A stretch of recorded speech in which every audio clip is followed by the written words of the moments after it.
Bismillahirrahmanirrahim. Alhamdulillahi rabbil alamin. Allahumma salli wa sallim ala sayyidina Muhammad wa ala ali sayyidina Muhammad. Sampai pada pasal yang ke-44, fi bayani syiddatil mauti, di dalam penjelasan amat sangat sakitnya kematian. Anil Hasani, dari Sayyiduna Hasan, anna Rasulullah sallallahu alaihi wasallam, sesungguhnya Rasul sallallahu alaihi wasallam dzakarul mauta, beliau menyebutkan tentang kematian. Wa ghussatahu, ghussatun itu maknanya alamun sakit, huznun kesusahan, hammun kesumpekan, ghammun syadidun kesusahan yang amat sangat. Nabi menceritakan tentang kematian tersebut, sakitnya, bagaimana amat sangat parahnya ketika keadaan sakit untuk kematian. Faqala, maka Nabi bersabda, huwa qadru thulutsami'ati dzarbatin bisayfi. Itu merupakan kematian itu ukurannya seperti 300 pukulan sabetan dengan pedang. 300 sabetan pedang. 1 sakit, 2 100, 200, 300. Seperti itu. Wa su'ila sallallahu alaihi wasallam, Nabi sallallahu alaihi wasallam ditanya anil mauti wa syiddatihi, dari kematian dan sakitnya. Faqala, maka Nabi bersabda, inna ahwanal mauti, sesungguhnya paling ringannya kematian itu seperti bimanzilati hiskatin, seperti kedudukan apabila ada duri, fi sufin, di dalam bulu. Kalau ada duri, kemudian duri itu berada di bulu, duri itu berada di kapas misalnya. Fahal takhruju al-hiskatu minas sufi, maka apakah tidak akan keluar itu duri minas sufi, dari bulu tadi itu, illa kecuali wa ma'aha, bersamanya itu duri, sufun, bulunya. Jadi bulunya itu juga ikut ngantil juga. Itu jadi ketarik, sakit gitu ya. Kalau ada duri, ada di bulu, nempel, bulat gitu ya, ditarik, otomatis ketika duri tadi itu keluar, bulu juga ikut, ya ikut kayak orang mati, kayak ngono rasanya. Seperti itu rasanya. Wa dakhala sallallahu alaihi wasallam, Nabi sallallahu alaihi wasallam pernah masuk ala maridin, datang kepada orang yang sakit. Tsumma qala, kemudian Nabi bersabda, inni a'lamu ma yulqa,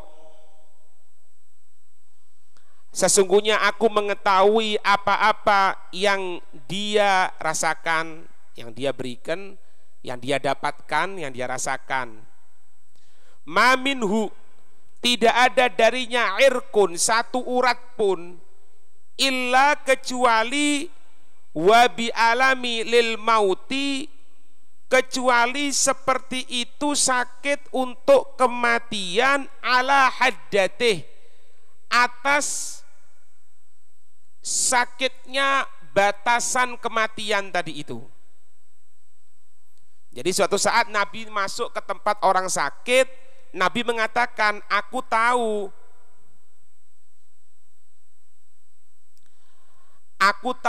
apa yang kamu rasakan sekarang ini. Yang dia rasakan aku tahu. Kalau kematian itu satu urat merasakan sakit.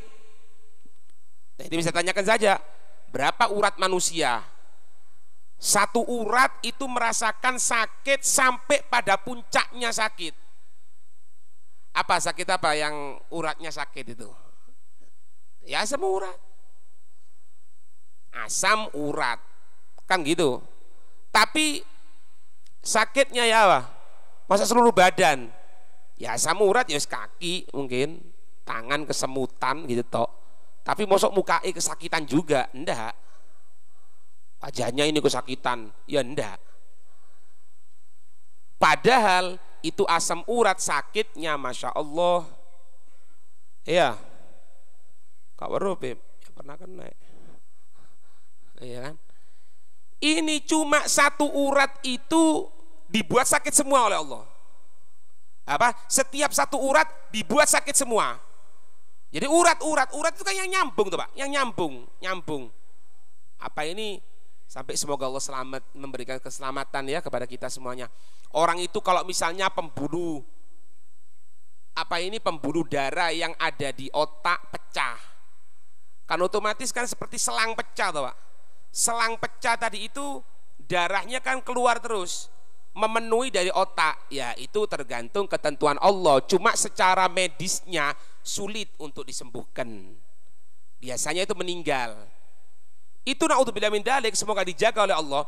Ketika orang tadi itu satu pembuluh darah di otak, satu urat yang menuju otak, satu tok pecah, orang pingsan loh.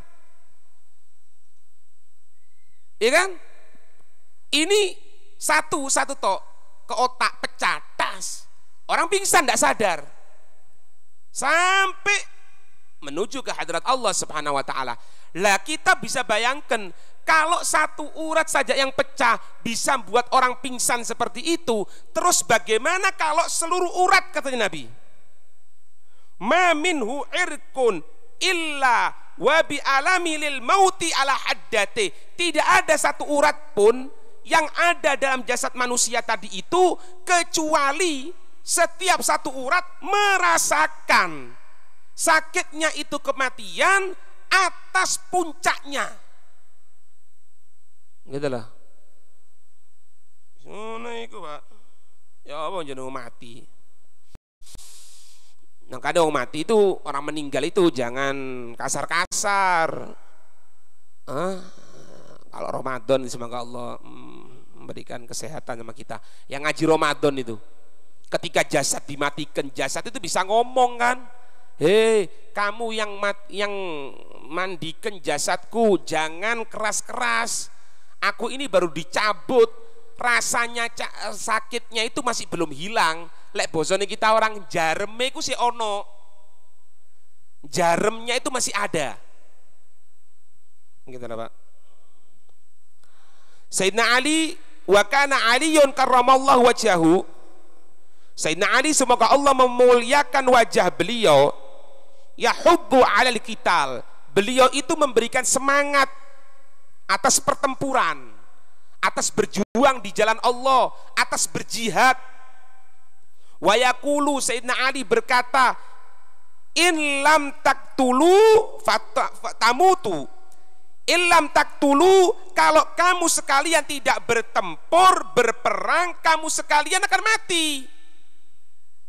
Walladzi nafsi biyadihi, demi jiwaku yang berada dalam genggamannya, demi Allah, la alfi darbatin bisayfi, 1000 pukulan dengan pedang itu masih ahwana alayya, masih lebih ringan atas diriku min mauti, daripada kematianku ala firashi, di atas tempat tidurku. Daripada meninggal di atas tempat tidur, lebih baik dipukul dengan 1000 pedang, karena sakitnya lebih nemen. Ini memberikan semangat untuk supaya bertempur. Lek basa gampangan ini, lek sampean diminta untuk membela agamanya Allah, kemudian sampean masih mikir, basa gampangan ini, kalau sekarang tidak mati, nanti suatu saat pun akan mati. Tapi kalau mati bela agamanya Allah, mulia daripada mati di atas tempat tidur. Tetapi bukan berarti mereka yang mati di atas tempat tidur semuanya dalam keadaan jelek, belum tentu. Katanya Nabi, ada beberapa orang itu yang dia itu meninggal di atas tempat tidur, tetapi mereka tadi itu terhitung seperti orang yang berjihad ke jalan Allah. Karena apa? Karena dia meninggal dunia dalam keadaan azam, keinginan, semangat supaya mati di medan pertempuran, tapi ketentuan ngomong lain. Gitu lah Pak. Paham? Ya Allah Maha tahu bagaimana niat kita, itu Allah Maha tahu. Paham itu? Di sini disebutkan dalam kitab At-Tadhkirah, kitab Tadhkirah al-Milik Al-Qurtubi, Syekh Al-Qurtubi, Abu Abdillah Muhammad bin Ahmad Al-Qurtubi. Beliau di sini membawa beberapa riwayat tentang masalah sakitnya kematian. Rawa Al-Bukhari an Aisyah radhiyallahu anha, amin, meriwayatkan Imam Bukhari dari Sayyidatuna Aisyah, semoga Allah meridhoi Sayyidatuna Aisyah, anna Rasulullah sallallahu alaihi wasallam, sesungguhnya Rasul sallallahu alaihi wasallam, kanat baina yadaihi, ada ketika itu di hadapannya Nabi itu ada rakwatun au ulbatun. Rakwa di sini inaun soghirun min jildin yashrabu fihi alma, yaitu depannya Nabi itu ada tempat yang kecil. Tempat kecil itu terbuat dari kulit yang digunakan untuk minum. Atau ulbah, ulbah ini gadhun dakhmun min khashabin au min juludil ibili, tempat yang mangkok, yang menggelembung, mangkok yang besar gitu, dari kayu atau dari kulit-kulitnya onta, berada di hadapan Nabi. Fiha, di dalam tempat tadi itu ada air. Ma, fiha ma, dalamnya itu ada air. Kemudian apa yang dilaksanakan oleh Nabi? Nabi Pak ya, coba didengar lagi. Nabi Muhammad faja'ala yadkhulu, faja'ala, Nabi menjadikan yudakhilu yadaihi, Nabi memasukkan kedua tangannya filma, di air tadi itu, di wadah tadi itu. Fayamsahu, maka Nabi mengusap bihima, dengan kedua tangan tadi itu, wajhahu, wajah mulianya Rasul. Wayakulu, dan Nabi bersabda, la ilaha illallah, tidak ada Tuhan kecuali Allah. Inna lil mauti sakarat, sesungguhnya untuk kematian itu ada sekarat, sesuatu yang sakit. Nabi, loh, kula jenengan iki apa? Lek Nabi merasakan seperti itu. Kemudian tumana sobayadaihi, kemudian Nabi mengangkat kedua tangannya, faja'ala, Nabi menjadikan yakulu, beliau bersabda, birrafiqil a'la, ke rafiqil a'la, ke tempat yang maha tinggi, yaitu ke sisi Allah, di dekatnya Allah, artinya kematian. Loh, Nabi Pak ditawari, lek kula jenengan nek ditawari, ndak ono cerita ditawari, Israel teko kok. Ketika itu mengatakan sama Siti Fatimah, ketika diketok kan dibilang, Fatimah bilangkan kalau ada orang jangan boleh masuk, sudah biarkan, jangan boleh masuk. Tidak lama ketok-ketok itu pintu. Assalamualaikum, assalamualaikum ya Rasulullah, assalamualaikum ya ahla baiti Rasulillah. Ini siapa ini? Kok ini? Rasul mengatakan buka, katanya. Nah, ini kan Siti Fatimah tidak mungkin toh Pak ketemu dengan orang yang bukan mahram. Tapi kok Nabi merintahkan dibuka, ketika kelihatan katanya Siti Fatimah itu seluruh bulu yang ada di leherku berdiri, ketakutan, seperti hilang akalku ini. Siti Fatimah, siapa Siti Fatimah itu? Paling afdolnya perempuan, putrinya Rasulullah yang paling dicintai, yang nurunkan para dzurriyyatir Rasul, yang sebagai jaminan semenjak ada dzurriyyatir Rasul tidak akan terjadi kiamat. Masih kelihatan seperti itu, takut masuk, senyum Rasulullah kepada Siti Fatimah. Kenapa Fatimah? Kamu takut sama yang datang? Iya ya Rasul. Seperti hilang semua akal ini, kelihatan dia. Siapa itu ya Rasul? Ketahui Fatimah, itu adalah makhluk yang memisahkan antara orang yang dicintai dan yang dicintai. Itu adalah makhluk yang memisahkan antara kehidupan dunia dan akhirat. Itu Israel datang. Masuk Israel. Assalamualaikum ya Rasulullah, mengucapkan salam dulu. Ada salam dari Allah Subhanahu wa ta'ala. Aku diperintahkan oleh Allah untuk memberikan dua pilihan kepadamu. Kalau memang engkau mau, sekarang akan dicabut rohmu. Tapi kalau engkau tidak mau, tidak akan dicabut. Jawabannya Nabi, kalau aku meninggal dunia, apa yang diberikan oleh Allah kepada umatku? Kula jenengan cerita koni, bagaimana yang akan diterima oleh umatku? Maka ketika itu kembali ke hadrat Allah, bertanya lagi sambil menyatakan, umatmu adalah yang pertama kali akan dihisab. Setelah itu apalagi?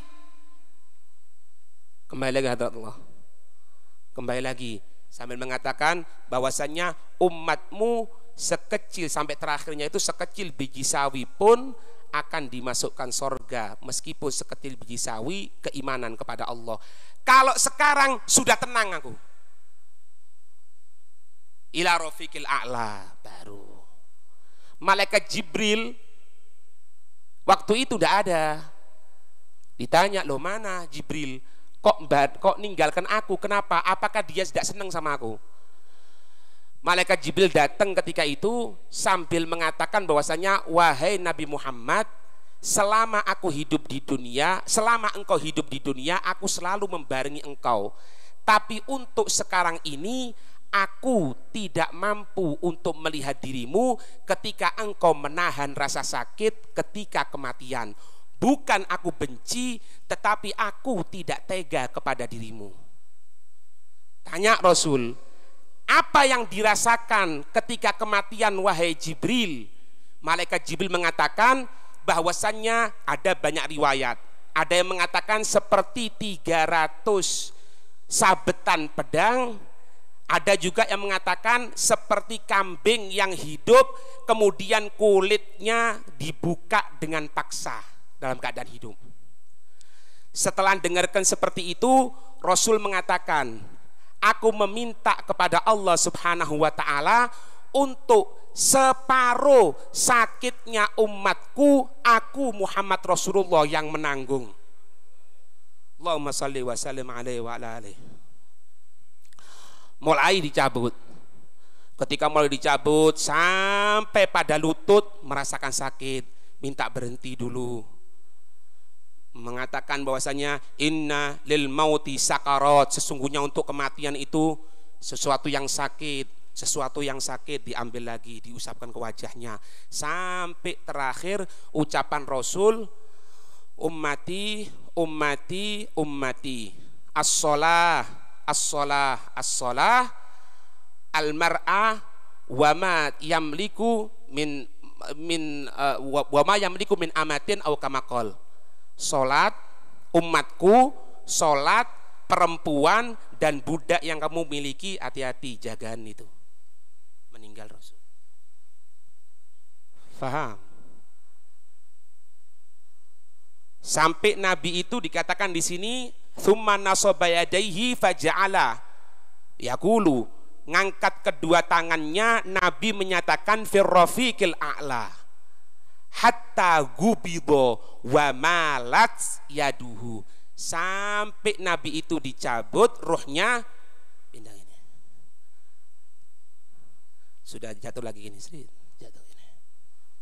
Dikatakan bahwasanya Nabi berpesan, di antara pesannya nanti, kalau aku sudah meninggal dunia, tolong dikosongkan hujraku ini, dikosongkan semuanya, jangan ada yang masuk. Karena apa? Karena yang pertama kali akan mensolati,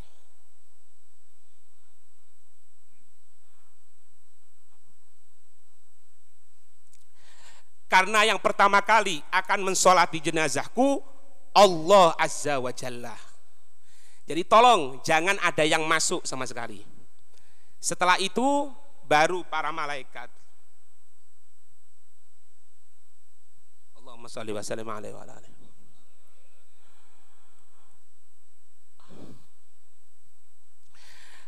Ketika malaikat Jibril mengatakan bahwasannya, wahai Nabi Muhammad, kamu jangan bingung, Allah sudah siapkan semuanya.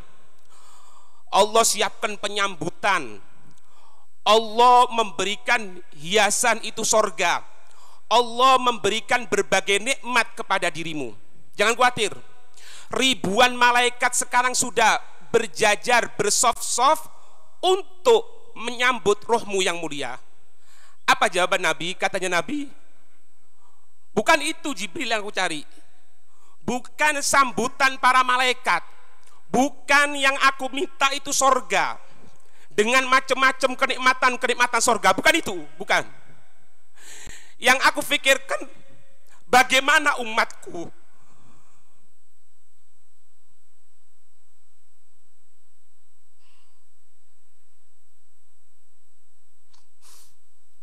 kalau untuk sambutan bukan itu yang aku harapkan. Nah, umatku bagaimana? Makanya kita tanya, Pak, kita ini berapa kali sholawat sama Nabi? Berapa kali kita membuat sakit hatinya Nabi? Kita biarkan perempuan kita keluar, kita biarkan tempat maksiat tetap masih ada. Ketahui, itu semua segala sesuatunya menyakiti hati Nabi. Orang yang begitu perhatian sama kita, bahkan disediakan semuanya, Nabi semuanya di tempat disediakan oleh Allah.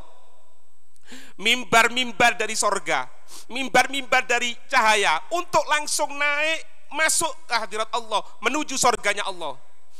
Semuanya Nabi duduk, kecuali siapa? Nabi kita Muhammad. Kemana beliau? Nyari kita umatnya, nyari, dicari satu persatu. Ketika malaikat Malik mengatakan, wahai Nabi Muhammad, kenapa engkau tidak tinggalkan satu umatmu supaya diadab neraka? Katanya Nabi, jangankan diadab, satu duri yang masuk ke kulit umatku, aku Muhammad merasakan sakitnya.